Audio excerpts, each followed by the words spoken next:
പഴഞ്ഞൂർ പഞ്ചായത്തിൽ ഹിന്ദു ഏകതാ സമ്മേളനം നടന്നു. ശ്രീമദ് ശിവബോധാനന്ദ സ്വാമികൾ ഉദ്ഘാടനം നിർവഹിച്ചു. ഹിന്ദു ഐക്യവേദി സംസ്ഥാന general secretary K P Haridas മുഖ്യപ്രഭാഷണം നടത്തി. സ്വാഗത സംഘം പ്രസിഡന്റ് വി പി ഗോപകുമാർ അധ്യക്ഷത വഹിച്ചു. കെ യു ഷാജി ശർമ്മ സ്വാഗതം പറഞ്ഞ യോഗത്തിൽ Kalamandalam Parameswaran, K G Mohanan, T Vasudevan എന്നിവർ പങ്കെടുത്ത് സംസാരിച്ചു. തിരുവനന്തപുരം മഹാനഗരത്തിൽ ബസ്റ്റുകൾ അനുസരിച്ച്, അതായത് ഒരു സ്ഥലം അനുസരിച്ച് 100 സമ്മേളനമാണ് തിരുവനന്തപുരത്ത് സിറ്റിയിൽ മാത്രം നടക്കുന്നത്. അവിടെയെല്ലാം ആയിരങ്ങൾ, പതിനായിരങ്ങൾ ഒരുമിച്ച് കൂടുകയാണ്. എന്തിനാണ് ഏകതാ സമ്മേളനം?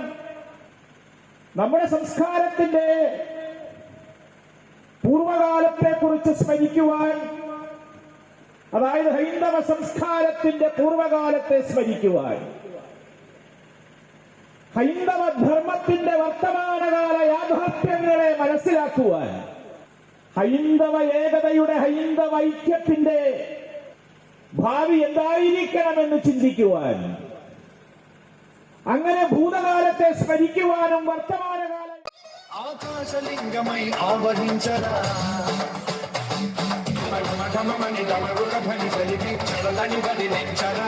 శ్రీవాయులింగమై సంచరించరా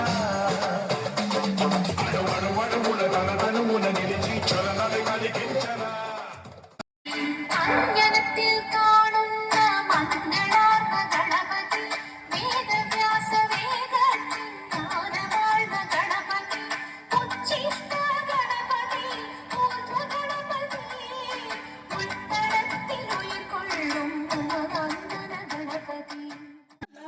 ഭദ്രകാളി നേരിൽ നീ വന്നണയൂ, മാർഗങ്ങൾ തെളിയിക്കാൻ നാരിയിൽ